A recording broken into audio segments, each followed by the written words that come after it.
Hi, and welcome to How Changing the Shape of Your Words Can Set You Up for Success, Home Stager Edition. Hey, everybody, I'm Bobbie McGrath with Successful Staging. And you know what? I love words.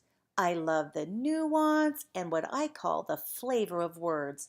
And I spend a lot of times figuring out how the words I use will influence how my message is received by homeowners and realtors alike. I truly believe that becoming a wordsmith is what has allowed me to provide effective staging consultations over the years.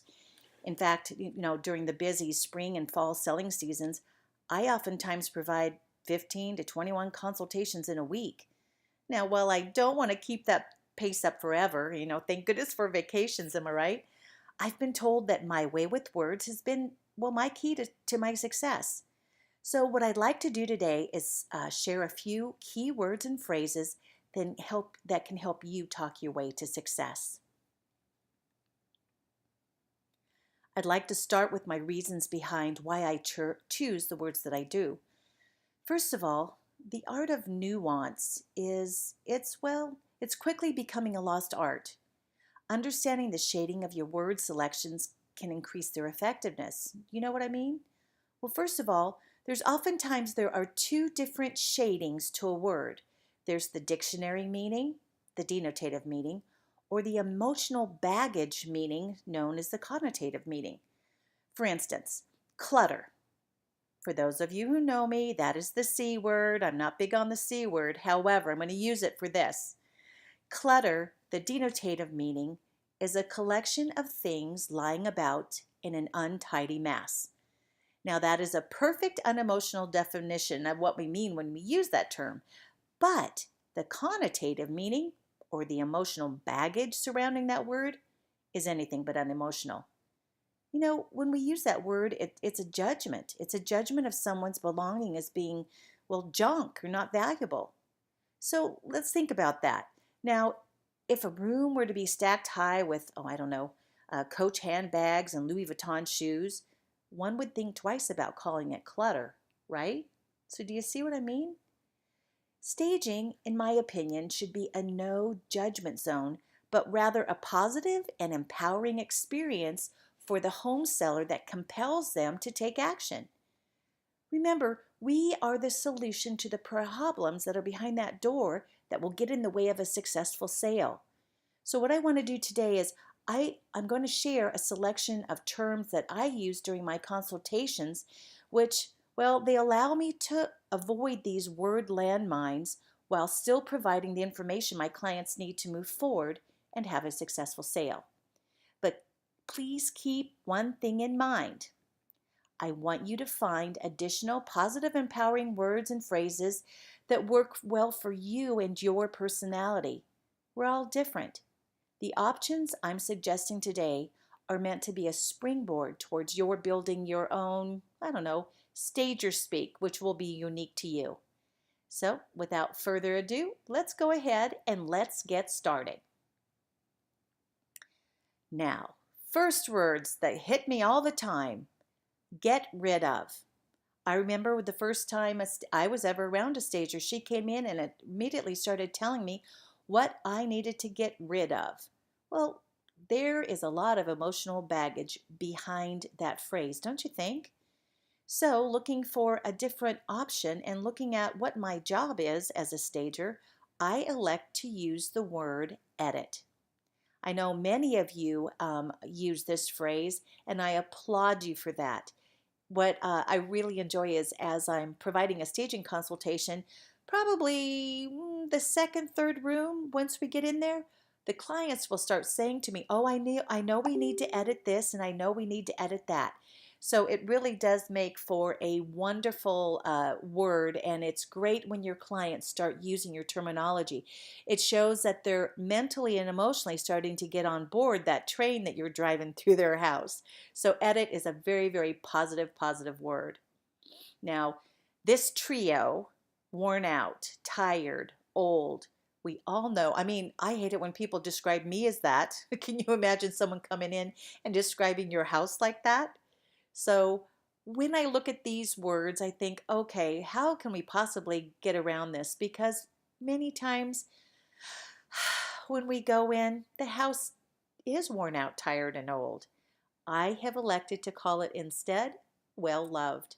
And clients laugh when they hear that. They know exactly what I'm talking about, but I'm bringing humor to the table to help soften the discussion, but it opens the doors so that I can address those issues in a positive way that does not make them feel beat down and judged.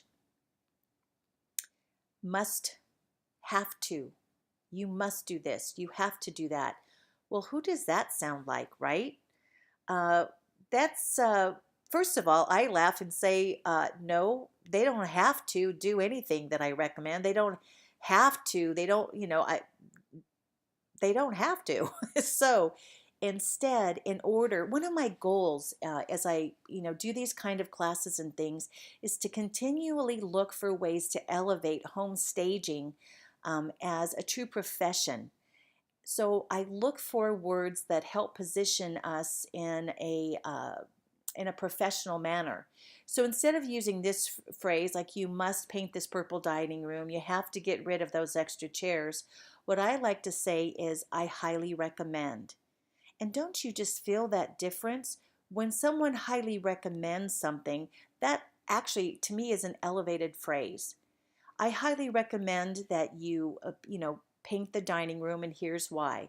I highly recommend that you remove those extra chairs, and here's my reasons why. When you position yourself like that, again, you're coming from that authoritative expert position instead of someone who is coming in dictating to them to what they have to do. Now, almost every house we go into, they have lots of stuff. Well, when you come in and say, wow, you have lots of stuff, or anything along those lines, or sometimes even the homeowners will say, I know I've got lots of stuff. I will laugh and say, no, no, no, no, I'm so glad these items are here. And they will oftentimes look at me like, what are you talking about? And I'll smile and I'll say, this is a shopping center. You've just saved yourself money. So within the shopping center, we're going to be selecting the different accessories and items, and the rest of these things, well, we'll address that later. But it turns it into a shopping center. It's a positive for them, and the judgment, and many times they kind of feel mortified they've got so much stuff around. You've just turned it into a positive, and it allows them to move forward and get you back into those more personal spaces in the house, the bedrooms, etc. Now, we talked about the C word just a moment ago. Here's the D word. I don't like this one either, dated. Look, anytime you buy anything, whether it's furniture, clothes, even a car, the moment you get it, it has what I like to call a time stamp on it. So instead of walking in and saying, well, this is a dated color palette, or these are dated curtains, etc., instead you can look and say, well, it definitely has a time stamp on it. It has a flavor of things that were, that were popular in 1997. They know exactly what you're talking about. But again, you've taken the time and the effort to come up with really kind of a humorous term. I love it. Again, this is one of the favorites that I will hear from clients, when I do their next house 2 or 3 years later. They'll say to me, oh, I know I still have that sofa, that time-stamped sofa.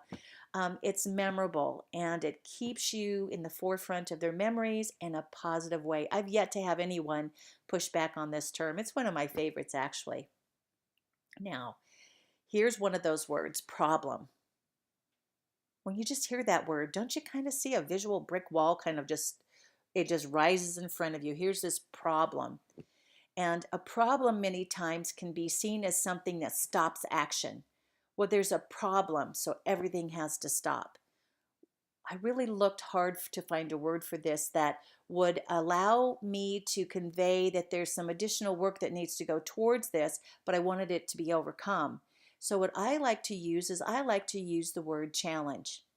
For instance, there may have been, I don't know, the floor was badly stained as a result of a plant sitting over in the corner, and it's going to cost thousands of dollars to refinish the floors, and they do not have the budget to fix all the floors. So yes, that could be a problem. But instead, what I will do is I will say, okay, yes, that's definitely a challenge. So how can we overcome this? And when you look at it as a challenge is one of those words, again, the connotation around that word is, ooh, a challenge. I can rise to a challenge, right? So remember, problem instead becomes challenge. Many times after I've done a consultation, the homeowners have done their homework. I come back to do the final staging. They'll meet me at the door and they'll say, oh my gosh, I'm not ready. I didn't get everything done. Well, I know we've got the photographer coming in the next 5 hours. So instead, what I will say to them is, don't worry about it, because guess what? I'm your stager and I'm here to meet you where you are. And what I mean by this is, whatever they have gotten done or have not gotten done, I will do my very best for them so that when the photographer comes 5 hours from now, the house will present rather as strong as possible. Everyone has time frames, everybody has budgets, and many times, especially during the initial consultation, people may not share with you that really they don't have the money to do all of the things that you're recommending.